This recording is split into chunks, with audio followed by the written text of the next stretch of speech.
Hi, everyone, and welcome back to For the Curious and Confused, a podcast for people who want to understand different perspectives of the world through the people who inhabit it. I'm your host, Don McTaggart, and today I'm joined by Lindsey DeLoach Jones, a writer investigating how smartphones impact parenting in the modern world. Lindsey holds an MA in English and an MFA in Creative Nonfiction. She has taught creative writing at Clemson University and the South Carolina Governor's School for the Arts and Humanities, and she has served as editor of Emrys Journal and Edible Upcountry. Lindsey is currently writing a book about the intersection of parenting and our reliance on smartphones. The book seeks to address how smartphones are changing the way we approach both our kids and the role of being a parent. She acknowledges that our phones do make us faster and more efficient, but Lindsey wants to better understand what this constant connectivity is costing our relationships and humanity. She also hosts a Substack page called Between Two Things, where she writes about the tensions of modern life beyond parenting. I've subscribed to her newsletter and enjoy getting a notification when she's just posted another humorous but perceptive take on the state of the world. So, Lindsey, thank you for sharing your time with us today, and I'm excited to get your views on parenting and smartphone use. Hey, Don, thanks so much for having me. It's great to be here, and I'm glad we got connected. Me too. All right, so to start off with our first question, could you give us a 2-minute introduction into who Lindsey DeLoach Jones is and what motivates her? Sure. I'm a writer and I teach writing as well. So I spend most of my time thinking about words and sentences. And I feel this tension between I want to contribute something really meaningful to the world, and yet professionally, pretty much the only thing I really have to give is words. So I'm always trying to figure out what that means. I think we live in a world that is saturated with voices and opinions. So I think a lot about what I have to add to the conversation, and I want to do that in a really thoughtful way and a careful way because I think we use words pretty carelessly these days, and there's a lot of danger in that. And so I want to be careful with language and use it as best I can to get at the truth instead of to obscure the truth. But it's really hard, and I'm not saying I get it right, but these are the things that keep me up at night. hmm That immediately leads me into a question that I had further down, but you just segued into it so well, Okay. particularly about if with writing being kind of a diluted kind of medium now with all the opinion pieces going around, and also with AI. So with the increased adoption of AI, how does this tool, which can generate massive amounts of words and writing detailed essays in seconds, how does that change how you navigate being a writer and contributing something meaningful in today's world?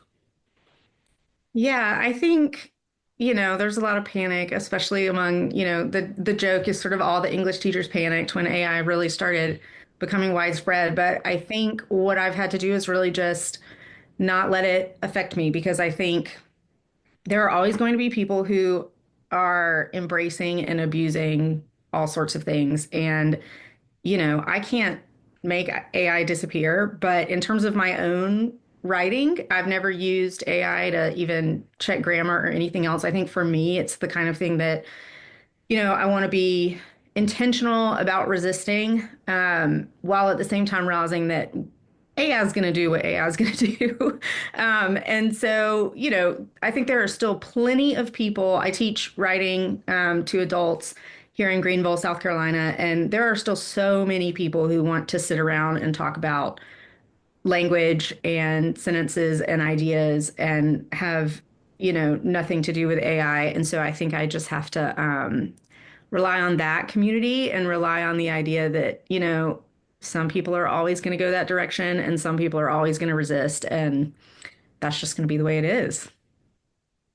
Yeah, just choosing the battles, picking the battles. Yeah. Yeah.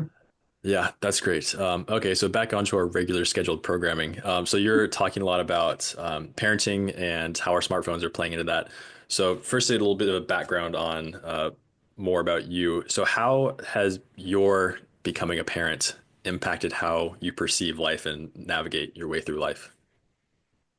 Well, I am married and I have 4 kids. They're pretty close together in age. So parenting takes up a lot of my headspace. And I think recently parenting's gotten kind of a bad rap. There are certainly ways of parenting that I think lead to burnout and, misery, unhappiness.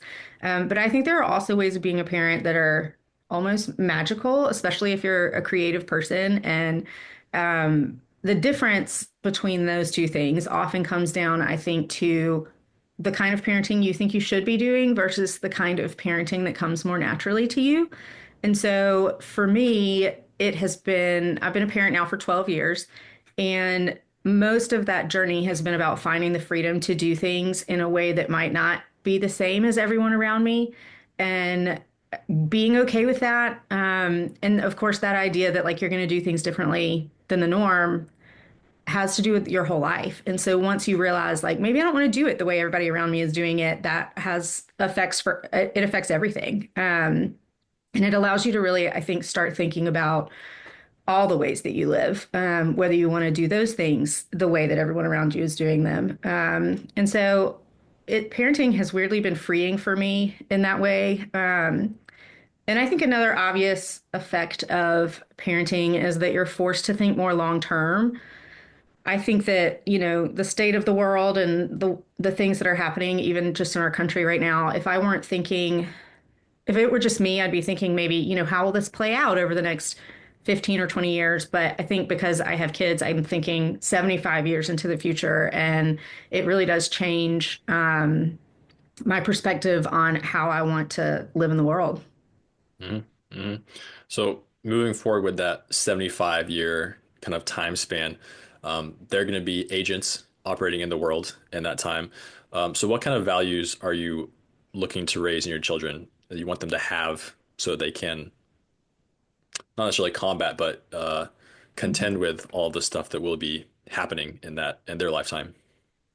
Yeah, I think I'm always trying to zoom out from the day to day because I think day to day, what's thrown at us, I think, as parents and even just kids kind of living in the modern world, doesn't have actually a lot to do with my deepest values, but I have to really practice mentally sort of stepping back and thinking about that because it's really easy to just get caught up and think like, oh, well, what matters is that my kid starts baseball in third grade so that he can be a college athlete or whatever but that isn't actually what I care about. And there's a lot of talk about raising successful kids, but I think, like you said, looking up forward 75 years, well, it's really hard to know what success means when you're thinking that long term. So I try to think about what are universal skills and values that have always applied. Like throughout all of human history, what are the things that human beings have needed? And I think, there's values like compassion and resilience and adaptability. And I think also kids who can think critically about the world, because I think that's going to be a really necessary skill. I think you're going to have a pretty sophisticated apparatus for kind of parsing what's true and what's not true and what's real and what's fake. And so I try to get my kids, I ask little questions all the time just to get my kids to be thinking about what they're seeing and what they're being told instead of just swallowing it right away, like whether it's an advertisement or a television show or a book or whatever. I try not to impose my values on them, but rather just ask them and just always kind of be poking at them a little bit like, well, what do you think about what that book is telling you you should think? And I think that's the kind of skill that if they develop it over a lifetime, it doesn't ever go out of style. Hmm. It will Hmm. definitely be needed, I think, in the future. What do you see happening in their heads when you ask them those little poking questions of what do you think of this book or this thing? What do you see happening in them? Yeah, I think I probably would do that naturally, even if it weren't something I were thinking about, just because, I've taught college English and that's just, the way I've been trained in all of my education. But I think I do get to see the effects of that when, their friends will do stuff or say stuff, and I can hear them thinking about that in a way that's a little more interesting, I think, than I thought about things when I was 8 or 10 or 12.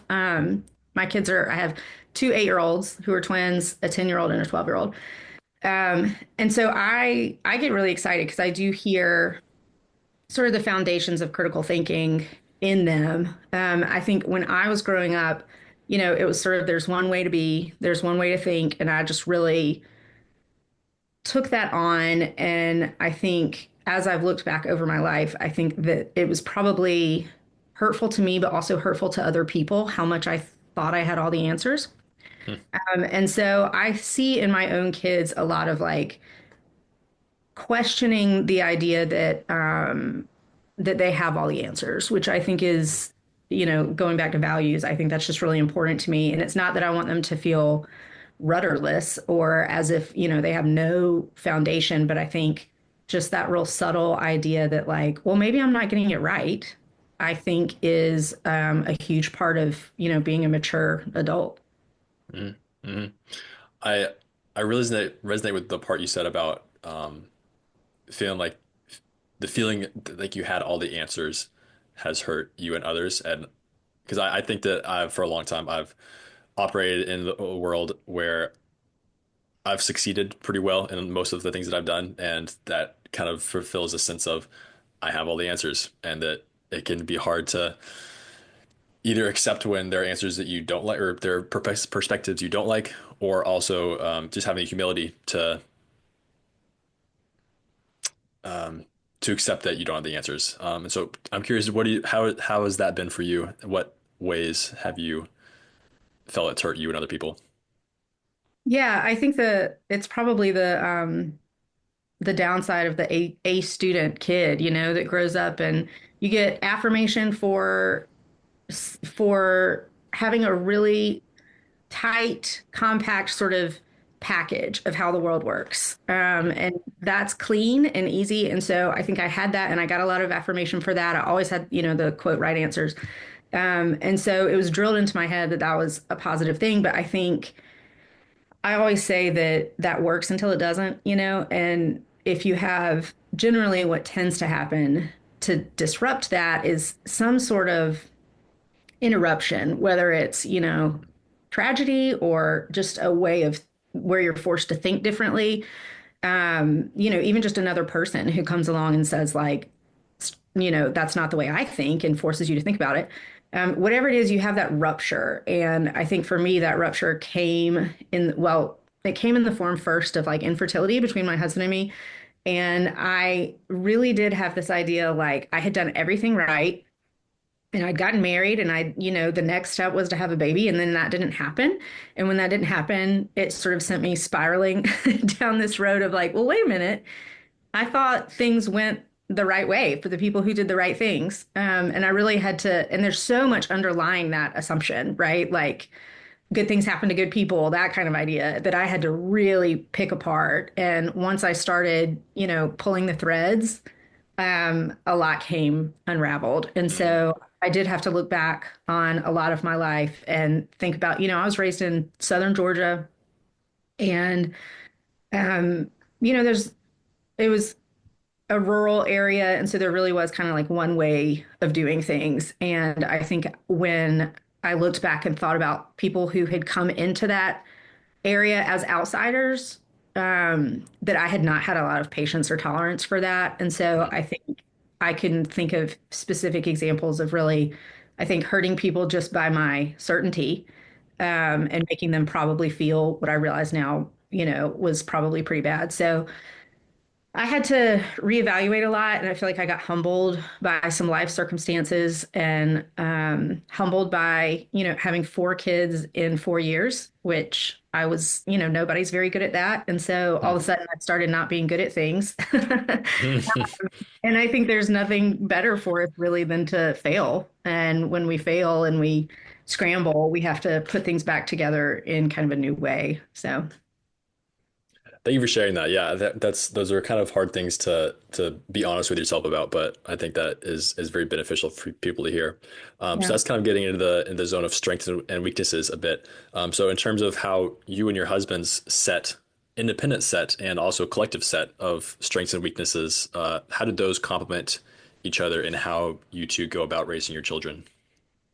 Yeah, I think that's a really funny question for us in particular, actually, because my husband is like 6'4" and I'm 5'2", and we just do not match. Like we don't even look like we match. And we laugh a lot. We've been married almost 20 years and we laugh a lot because we took the Myers-Briggs, which is like a personality assessment. right around the time we got married, and you end up with four letters that describe your way of being in the world. And the test said that successful marriage relationships typically have at least two letters in common. And our letters were the exact opposite. So we had not one single thing in common. And I'm an INFJ and he's an ESTP. And so we, right at the beginning of marriage, we're like, uh-oh, what have we done? But it's been really fun to see, I think, how those differences have played out in parenting. We joke that it sometimes makes our marriage relationship harder to see things so differently, but that it seems like a huge win for our kids because they can pretty much get the benefit of any perspective and any, disposition or personality type. And when you have four kids, you have a really big mix of personalities that you have to address. And so, we joke that they know which parent to go to for which thing. And, dad helps with math homework and mom helps with English homework, and they've got all their bases covered. But I feel like, all jokes aside, on a personal level, for me, my husband and I are always sharpening one another's thinking. And I make that sound really glamorous, but like it feels pretty terrible, actually, a lot of times to feel like, I'm so convinced that this is the way the world works, and then bringing it to the person you love the most and realizing like he doesn't see it that way. And so we're always pushing back on each other, I think, in a way that is almost always healthy. It's really good, but it can be, frustrating sometimes to feel like, man, if I'd married somebody who was just like me, we could just be cruising. We could just be like, convinced of our own rightness. And there's a lot we disagree on. And I think that is, like I said, good for our kids, but also good for the world, that we're committed to each other. We're sticking this out. We're not going to abandon one another just because we see some things differently. But at the same time, we're going to try to, we don't go very many days where we're not practicing that idea of like seeing something through someone else's eyes. So I think that's a full experience for both of us. Yeah, I think of you were talking earlier about the universal human values that kind of have helped people for a very, very long time. And I think one of the biggest ones is being able to put yourself in somebody else's perspective. And if you're constantly being challenged to do that with your husband, even if it doesn't feel great all the time, you're always practicing the skill that can be applied to other people as well. So yeah, that Yes. sounds like it's like a lot. Yeah, so then moving a bit into the smartphones. So you talk about the tension between being a parent and also our dependency on smartphones. And so how do you see these devices shaping our day-to-day interactions with your children and children in America in general? And what values are at stake here? Yeah, I think we all can kind of agree, I think, in 2025 that we use our phones too much and social media makes us feel bad most of the time. But I think there's this whole culture that's built up around what I call smartphone parenting that most people aren't as aware of. I think it's kind of subtle, and it's this culture that expects parents to act like, digital secretaries for our kids' lives. And I always think about how there's no way kids could do as much as they're doing these days um, if they didn't have parents who are willing to play that role. And so we end up spending so much time like moving things around and signing kids up for things and signing ourselves up for things that there's not a lot of just unstructured time to just be with your kids and to not have any sort of like agenda or goal. And I think that's sort of like a more subtle effect of the speed of smartphones. We can move quick and we can do things really conveniently. And so why would we ever go like take a walk to the store when we could order it on DoorDash or whatever the thing is? But like it makes us move so fast that I think we aren't just allowing ourselves to be humans inside a family. And so I think because of my work in creative spaces, I really value, creativity, and creativity is deeply tied up with failure and messiness. You have to be willing to fail and you have to be willing to make a mess.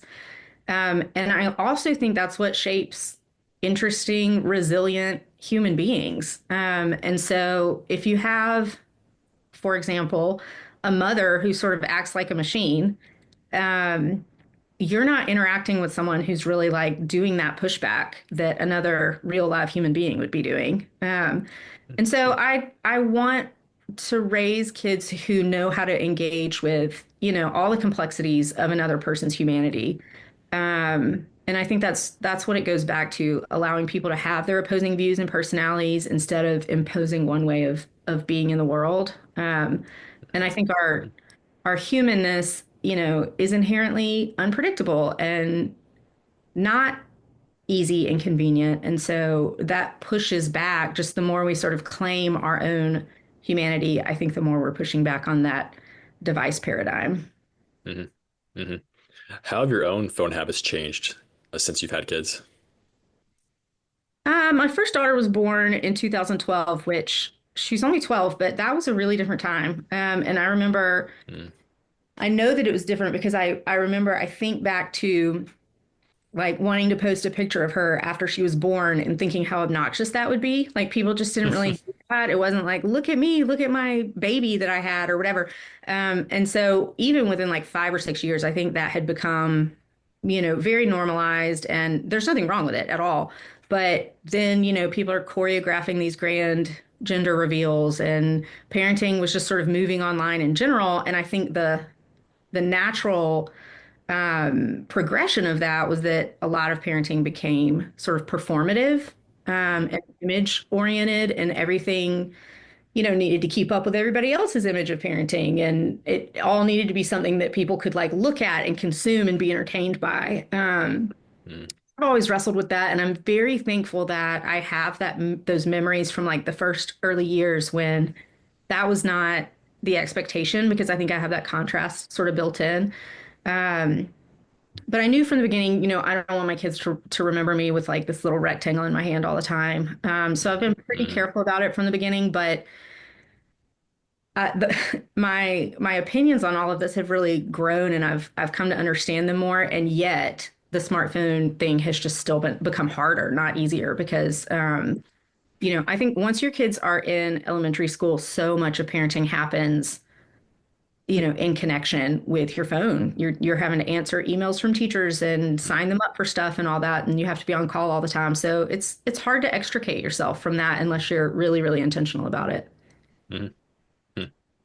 Yeah, that makes me think of the people my age who are having kids. I'm 26, and so you mentioned 12 years ago um, was the first time you had a kid, and so um, yeah, like people in my generation, I see pictures of their babies all over Instagram, all over like every social media channel, and it's like that instinct is already so ingrained in them posting about themselves that it's like just it's the natural next step is to post the same amount of stuff about their kids and everything. And yeah, so it's going to obviously be changing for each generation in terms of how that posting relationship works, but it's I think not getting less complicated right now No, I with all agree. that.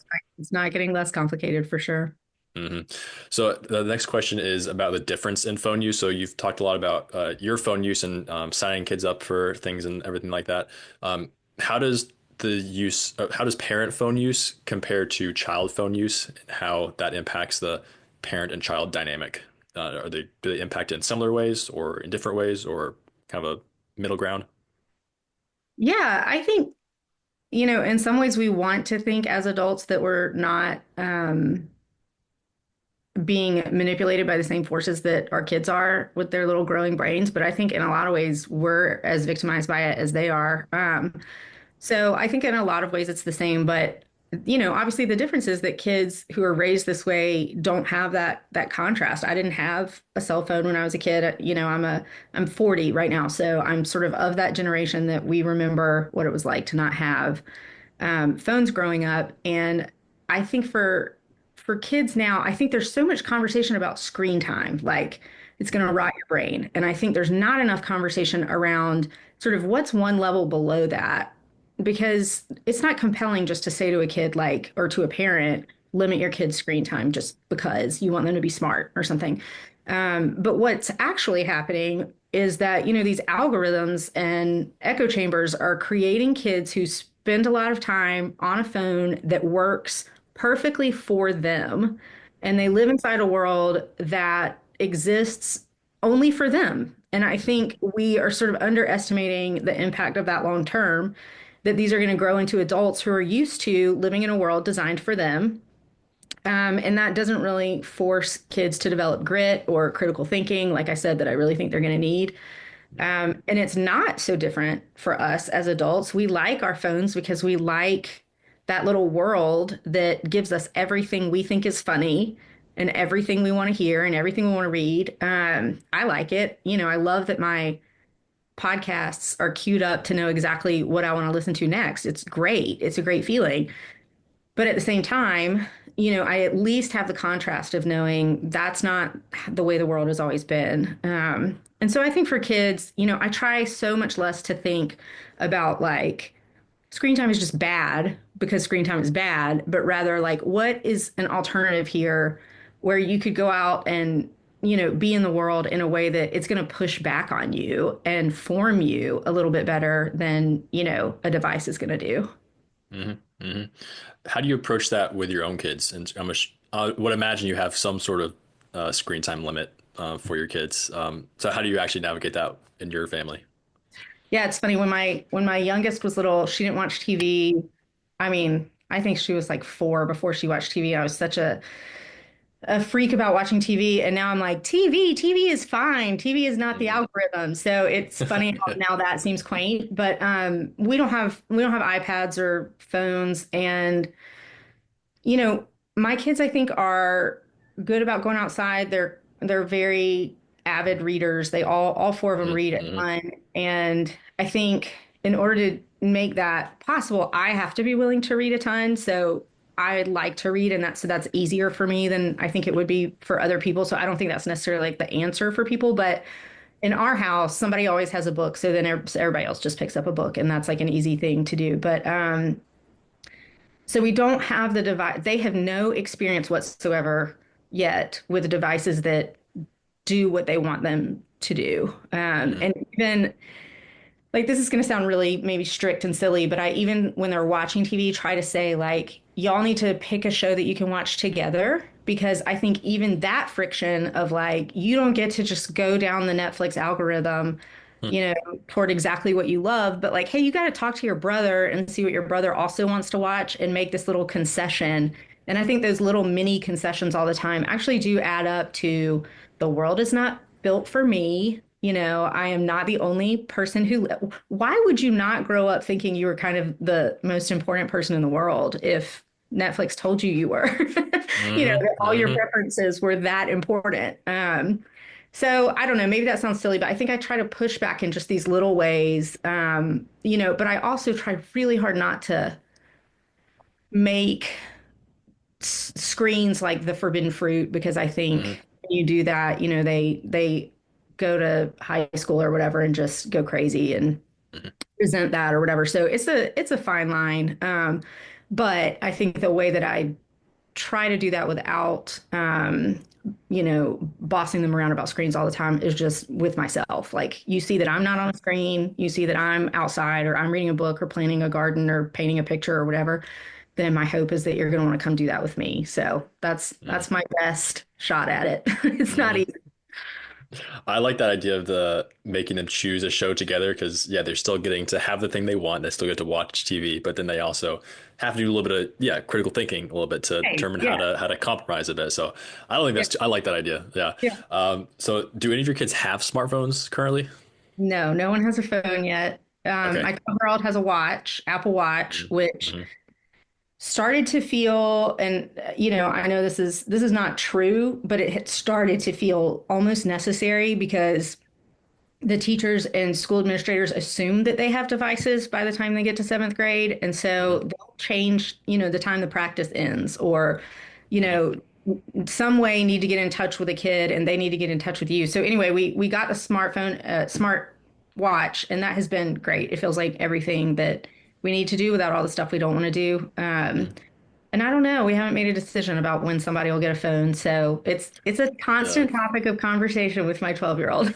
Yeah, that was gonna be my next question because it's you can have this nice little model for your own family, but then other kids are having phones, and the peer pressure just really becomes a massive aspect of it. And yeah, so that was gonna be the question: if you had any model for when they would get a smartphone, because at some point they do need one. either when it's Yeah. 18 or whatever it is. So how Right. do Yeah. you, yeah, like where is there a line for you at any Yeah, I point? told them eighth grade a long time ago, and boy, did they remember that. I think Yeah. I thought eighth grade would never come, but here we are, and I think that's reasonable because I think you're trying to walk that line between if you never have this under our roof, we also never get to have a conversation with you about how to be responsible with it. Hmm.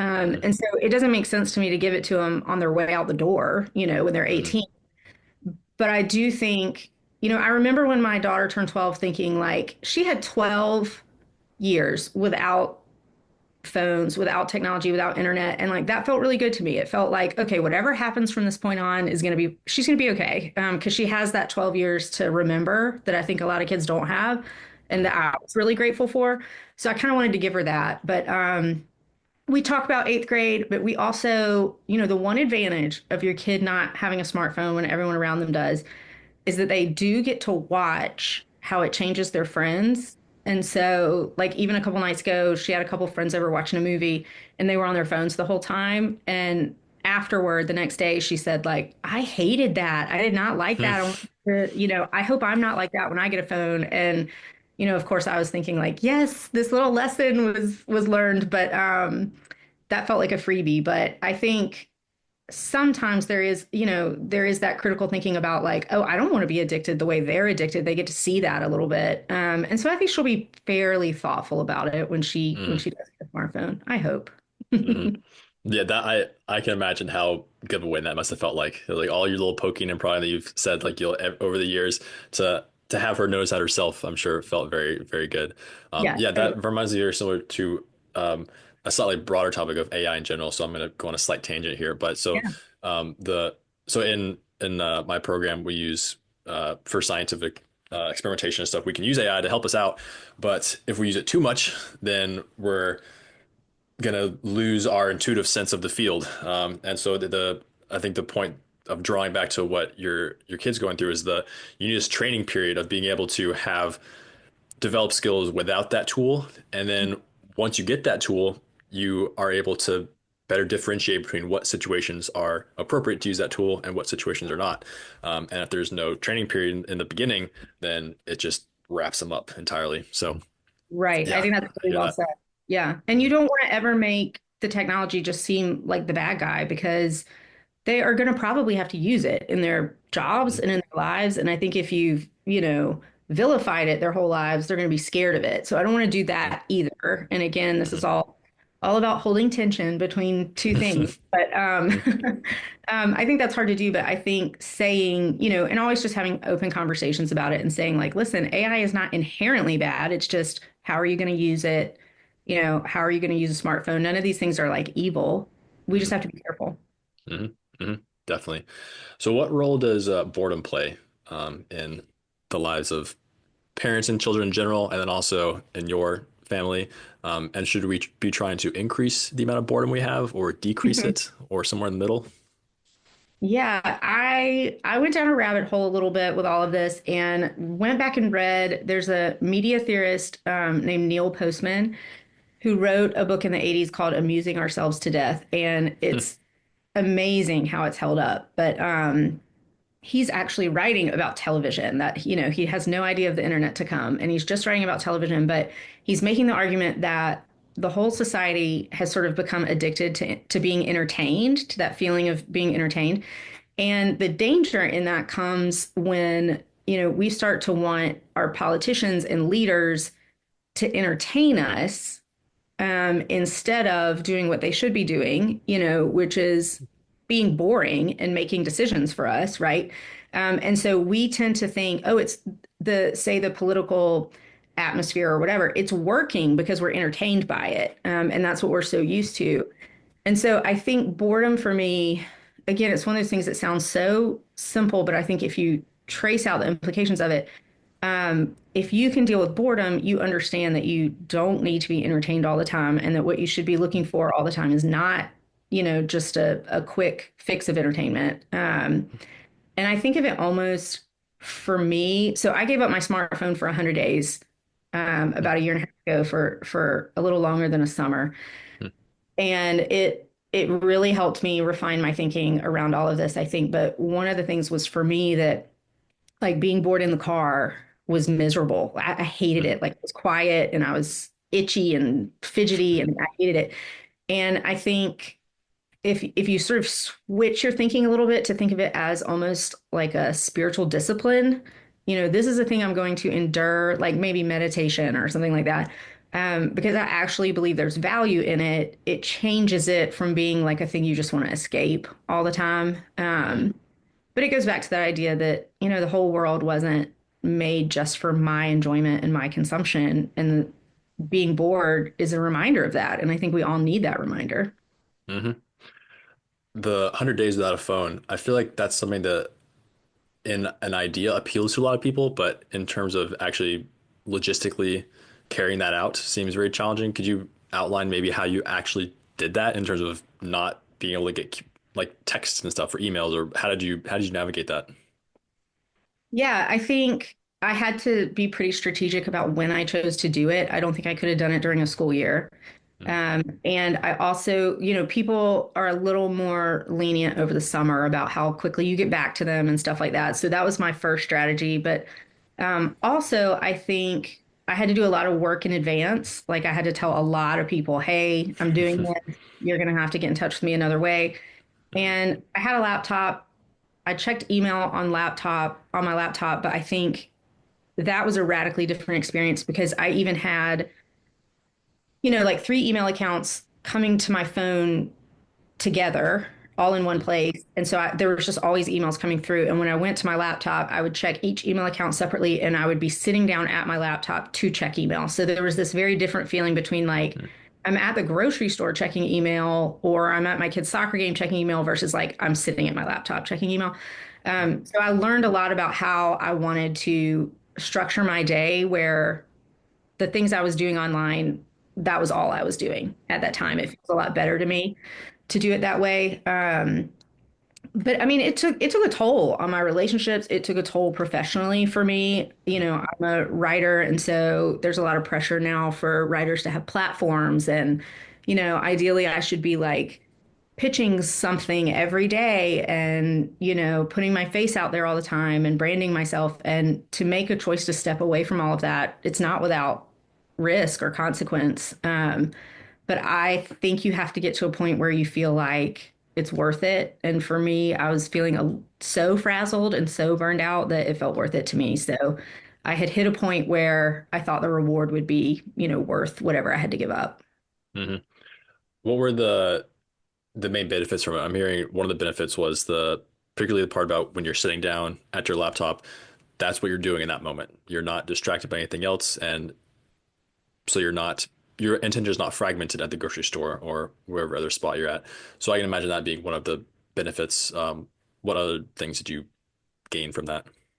Yeah, that was huge. I also, it gave me the courage. I like to do what people want me to do. I like to meet people's expectations. And so it took me doing that to get to a place where I could tell people I'm actually not available or I'm actually not able to do that.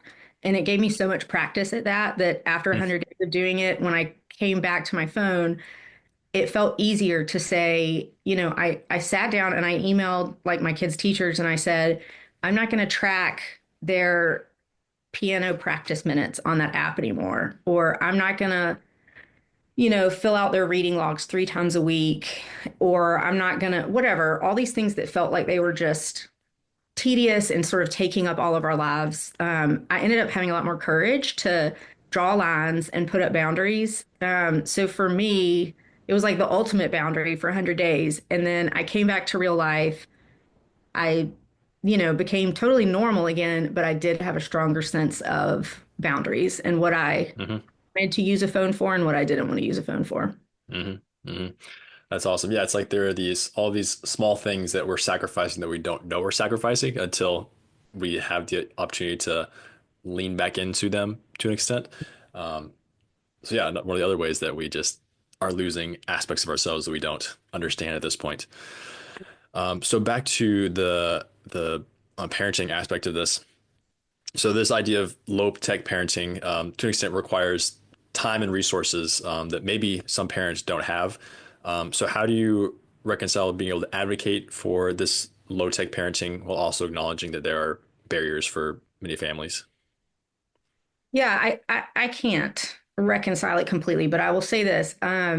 Jenny Odell wrote a book called How to Do Nothing, and she writes something in there that really changed my perspective, which was that if you dismiss a way of being in the world because it requires privilege, then you're not pushing back and you're not using your resources to resist. And I think what she says is the people who have the resources are sort of doubly responsible for pushing back. And that really resonated with me. So I think in order to believe that, you have to really hold two things. One being that not everyone can afford to think about or enact these ideas. And two, that the ones who do have a tremendous burden to try to change the way the system is set up. And so, even, I mean, I know it sounds probably laughable, but like me emailing a teacher, a second grade teacher, and saying, I'm not going to track my kids' reading time on an app because they actually like to read and this is sort of ruining it. That feels to me like resistance. Like it's teeny tiny resistance, but I think in the position I'm in where I can send that email, maybe it makes it just the teeniest bit easier for the next person who doesn't have time. I mean, people without time and resources are the last people who need to be trying to track reading minutes on an app. And so I feel like by my resistance, I do feel like it makes that maybe a little bit easier for somebody else. But it's definitely not a perfect solution. And I acknowledge that. I don't want to throw my hands up and play by the rules of the system that I disagree with just because not everyone can afford to push back. And I say afford, meaning like time or energy more than I mean, money. Uh, Mm-hmm. but I feel really silly a lot of time that I give so much of my thought energy to this. And I just have to come back to that idea that like we all have different things I think that we're supposed to contribute. And I want to, whatever the way my, particular skills and interests align, I want to lean into that and not just feel guilty about it and think like, well, that's not as good as what so and so is doing or contributing. I want to just try to do it the best I can. Mm-hmm. Yeah, I think that question doesn't really have an answer that anybody could Yeah. answer well. And so, yeah, I think that's a great answer to a Yeah. difficult question. Yeah, it kind of reminds me a little bit of how very, very expensive things need to have really rich people to buy them before the price can go down on things. So you kind of need to have like electric cars, for example. Like you need these really rich people to buy these expensive electric cars so that the investments in the technology can happen and then they can go down. So I see some similarities there. Yeah. So if smartphones were to vanish tomorrow, what core parenting skill do you think we as a society would struggle to relearn? I think I kind of brought this up already, but that idea of multitasking versus Mhm. monotasking. Again, I go down these research rabbit holes, but scientists have actually proven that we can't multitask. Humans can Mhm. only switch very, very rapidly between tasks. So we can feel like we're multitasking, but every time we switch between tasks, there's a little cognitive toll that we're paying to Mhm. make that switch. And I think because it is such a small toll that it takes, it goes unnamed and unnoticed. And so we feel often, I think, fatigue or burnout or frustration, and we don't really know the source of it. And so I think whether this is in the workplace or parenting or whatever, I think we would all have a really hard time settling into that feeling of you can only do one thing at a time, and you have to sort of bring all your conscious presence to bear on that one task. It is, I mean, I can say from my little experiment that I did, it is deeply uncomfortable, like on an existential level, to just Mhm. focus on going for a walk or Mhm. cooking dinner or whatever without a podcast in my ears or music or whatever else. Um, I think we would be really rattled by that. But I also think, I always say that like silence allows us to get sort of strange and weird about the questions we're asking. And so if we could slow down a little bit, do one thing at a time and allow for a little bit of silence, I think we would actually be able to address some of the like bigger questions that we're having about the world right now, Mm-hmm. that we don't look at because we're so distracted and frazzled all the time. So I think we would feel a lot of like antsiness right away Mm-hmm. for quite a while. Mm-hmm. Mm-hmm.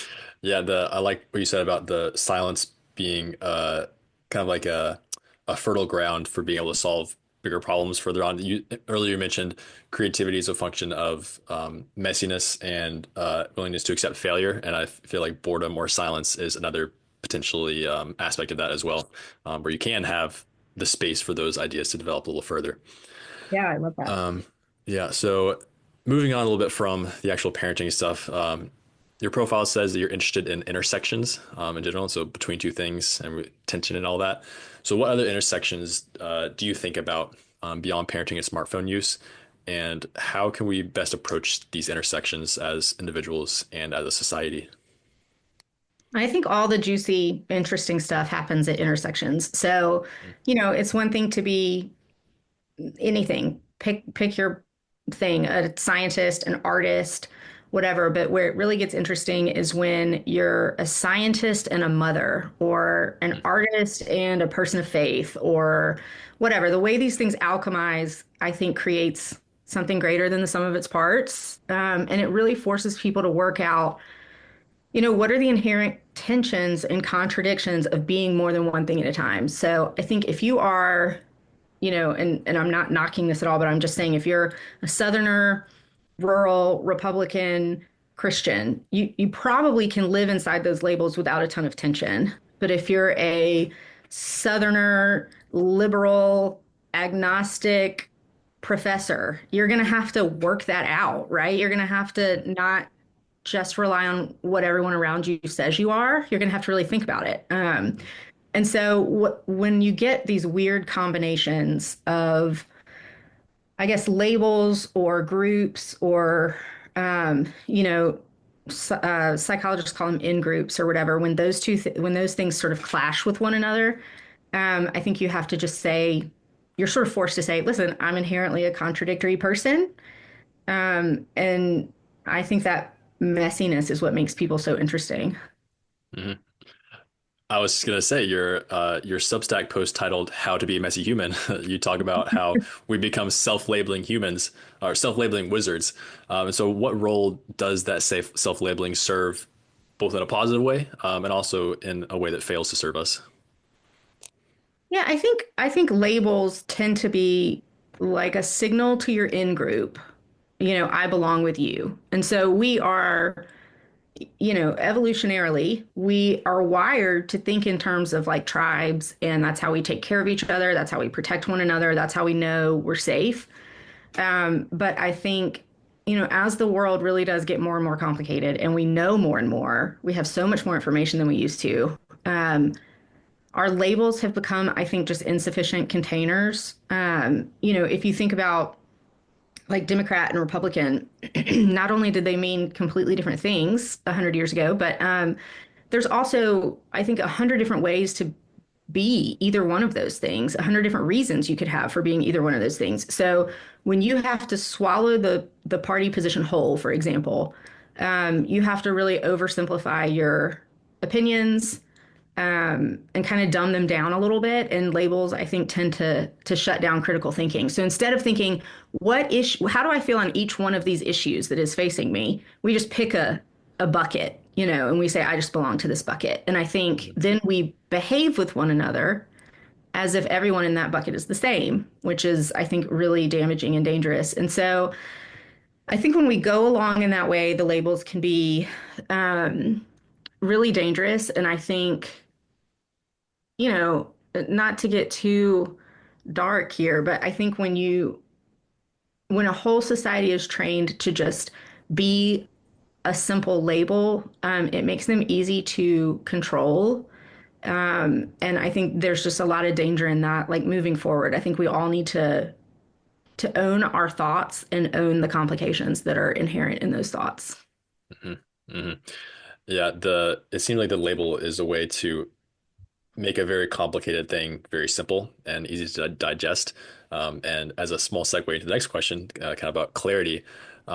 So in the same post about how to be a messy human, you talk about a quote where a man has traveled to seek advice from Mother Teresa, and she asks him what she should pray for, and he says, clarity, pray that I have clarity.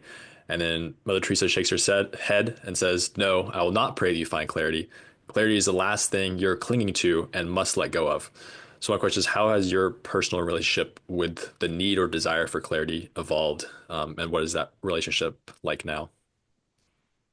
Yeah, I mean that question really opens up a can of worms, but I'm happy to dig in a little bit. I think that, Mm, like I said earlier, I liked to feel like I was kind of in charge of the world and had all the answers, and that was especially true when it came to like religion and God and that kind of like worldview or ideology. And I think in little ways I've been proven wrong a lot, and in big ways. And I think that operating with intellectual humility allows me to engage such a wider range of ideas, and a wider range of people. And I think my thinking has really changed from, people like me are interesting to everyone is so interesting. Like it's like it kind of exploded my world to feel like I don't need to have you pegged to hmm interact with you or become friends with you. And in fact, if I do have you pegged, I kind of like lose interest a little bit now because I'm so interested in people who um, are figuring things out, whatever that means. And I think we're all in a process of figuring things out. And if we're not, we're probably not telling ourselves the truth, because nobody knows everything, obviously. So people who are honest about that, people who are honest about, their own confusion and their own, uncertainty about how to label themselves or where they belong. I think that, again, that's fertile territory for just a lot of really interesting intellectual conversations, conversations about, religion, conversations about values, all of that. So I have tried to make, I think we all inherently need clarity, and I think we need a degree of it to function. So I don't think you can throw it out completely, but I have tried to make it not the thing that's like driving the car anymore. That what's driving the car is curiosity. And, clarity sometimes comes on certain issues, but even when it does come, I want to hold it a little looser than I used to. hmm The This is a theme that I've heard in the last couple episodes. Curiosity is a very big one for a lot of people that I've talked to, and I tend to agree with that. Curiosity is a very great one.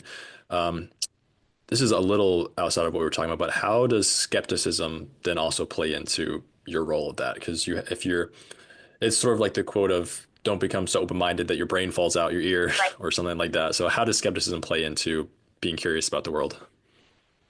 Yeah, I wrote something one time called, I think it was called Be Curious but Generous. No, Critical but Generous. And I think, you mentioned my Substack is called Between Two Things. And I think so often wisdom comes in that tension. So if I can sort of locate the tension, I can understand the thing better. And so if you've got like confusion, on one end, like you said, your brain might fall out. You just don't, and you're also going to feel just sort of like existentially tortured all the time. So you have to hold that confusion, that curiosity, I think, in tension with, what are the things that I do believe to be true? And I just always try to think of it as I, I have this image in my mind of like I had this giant brick tower of beliefs, and I think it kind of got knocked over, and for a while, I had nothing, and that felt terrible.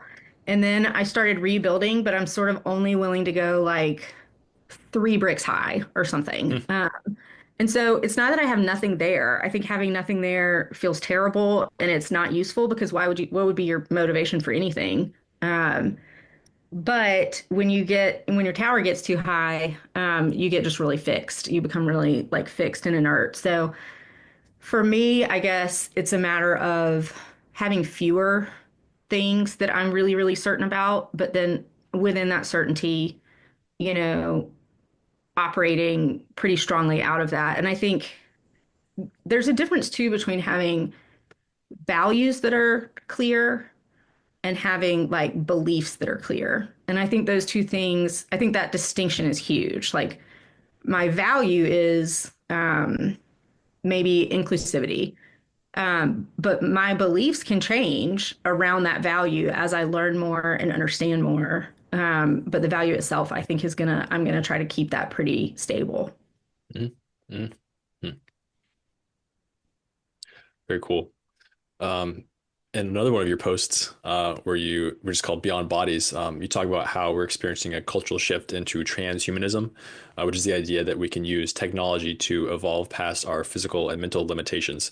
You say that people who aren't embarrassed by their humanity, their slowness, their fallibility, or their limited memory will be left behind. People who refuse to extend their powers much beyond what our human bodies have to offer will be considered quaint and old-fashioned.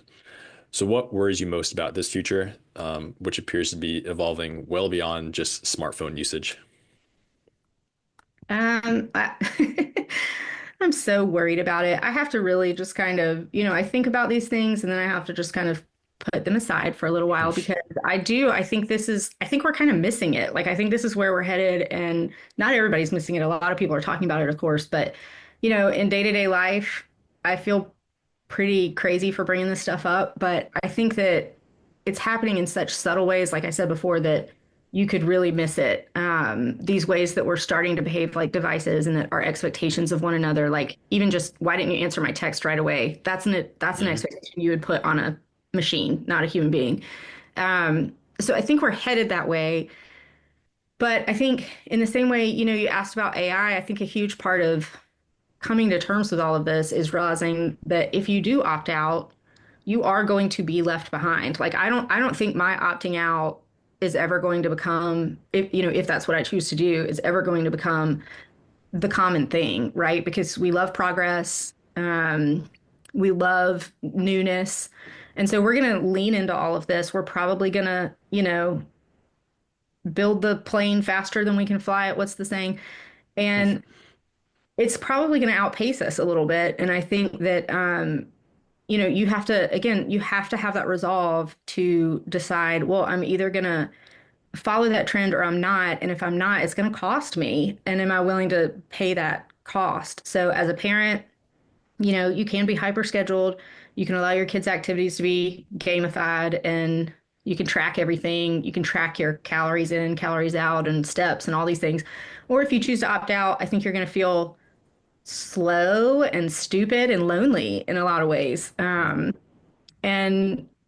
you're supposed to be quick now and you're supposed to be convenient and you're not supposed to like create friction anywhere. But I think to be fully human is to create friction. And so it takes a lot of like inner work, I think, as a human being to get okay with that. I don't think you can just be scared of what's coming and then make choices based on that. I think you have to have like a deeper value in its place, if that makes sense. Hmm. So whether it's personally, professionally, within my family, within parenting, whatever, I feel like this is what my intuition tells me is happening. And, we watch Wall-E. That's like one of my kids' favorite movies. Have you seen that? Yeah. Yeah, that's a great one. Yeah. And I've reread 1984 and Brave New World and all Yeah. these, and, they got a lot, I think, right. But in Wall-E, the humans are sitting in front of the screens and the robots are like delivering their little nutrient milkshakes and nobody's moving. Hmm. It's Hmm. that idea of life as entertainment. And I think more and more we're starting to feel like what's happening online is real. And then what's happening in our physical lives is the interruption to what's happening online. Hmm. And to switch that ratio and really embrace like our embodied physical lives means like the example I always give is we have chickens. And right now, eggs cost a lot. So people are like, oh, I should have had chickens or whatever. But actually, it's the most inefficient of all time. Like we pay way more to feed these chickens than we, get in eggs. And they're dirty and nasty and gross. And I go out there and I'm like, scooping stuff out of the chicken coop. And I'm thinking, what am I doing? But, it's an active choice to say like efficiency is not the only thing here, right? But I understand that by like scooping out my chicken coop, I'm being, I think, left behind in a way that I have to find meaningful in order to not just get swept up and kind of go the other direction. But I think it Hmm. teaches patience and presence, and those are things that I value. hmm hmm Yeah, I was talking to somebody about Wally the other day. Also, yeah, I think we're seeing a lot of parallels there. Yeah. Yeah, and also the part you said about feeling slow, stupid, and alone.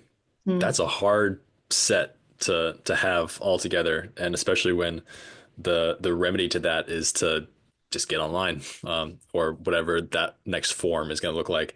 I don't know if you've read or seen Ready Player One or Ready Player Two, whichever one it is, but Yeah. that also reminds me of the real life being an interruption to the online life. And yeah, like we have the multiverse and like virtual reality just starting to take off a little bit right now for us. And so yeah, I think it's gonna be really interesting to see what that how it actually plays out when we get to that point. Well, and it's funny because you said that about being like feeling stupid and lonely. What ends up happening, I think, a lot of times is then people go the other direction and they find so much pride in that stance that they push away those feelings of feeling sort of slow and stupid and lonely.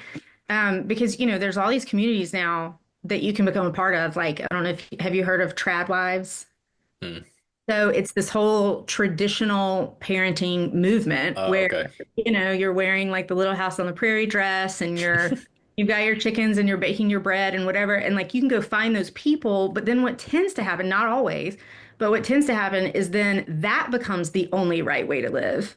And people, then sort of say, if you're not living this way, you're doing it badly. And I think again, it just goes back to that tension. Like there is no perfect way to balance these things. You just have to wrestle with it and you have to sort of say, I'm not going to go like all the way toward, you know, not having a computer, but I'm also, I want to be conscious about how I participate in it. Mm-hmm. Cool. Yeah, and we can only speculate about all these things. It's hard to be able to tell what's going to actually happen. Yeah. Okay. So getting close to the end here, what's a question that you wish somebody would ask you? I wish someone would say, would you like to go to a cabin in the woods for a week all alone and have me lovingly care for your children while you are there? That sounds pretty great. What would that week look like for you if you were to do that? Somehow my meals would magically appear and I would just sit in a cabin alone, in silence, and probably get a lot. I'm working on a book you mentioned, and I would just write a lot with uninterrupted thinking. I think one of the hardest things for parenting, especially for an introvert, is interruptions and noise levels. Mhm. So when I have, these little fantasies, it's about being in the cabin in the woods. Mhm. Wow. Yeah, I feel like a lot of people could benefit from that. That's I was pretty gonna say, cool. does that sound like your worst nightmare?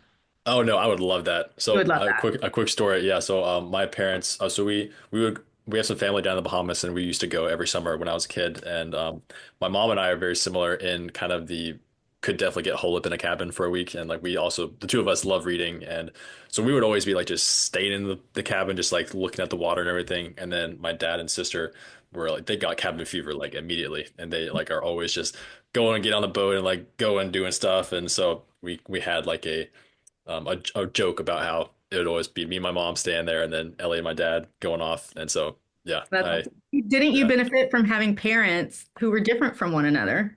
yeah, Full definitely circle. learned. Full circle. Yeah, yeah, definitely. I was thinking when you were mentioning uh, what was it? The labels of being a Republican, religious, and conservative. There's one other label for it. Anyway, but that was kind of being able to fly in a quasi frictionless state almost. And that made me think of what you said about you and your husband, where if you were very similar, you could fly in this kind of Right. uninterrupted medium, but that probably would not do your kids the best. And Right. so, Right. yeah, yeah, But I could be frictionless in my cabin by myself for just one week. yeah.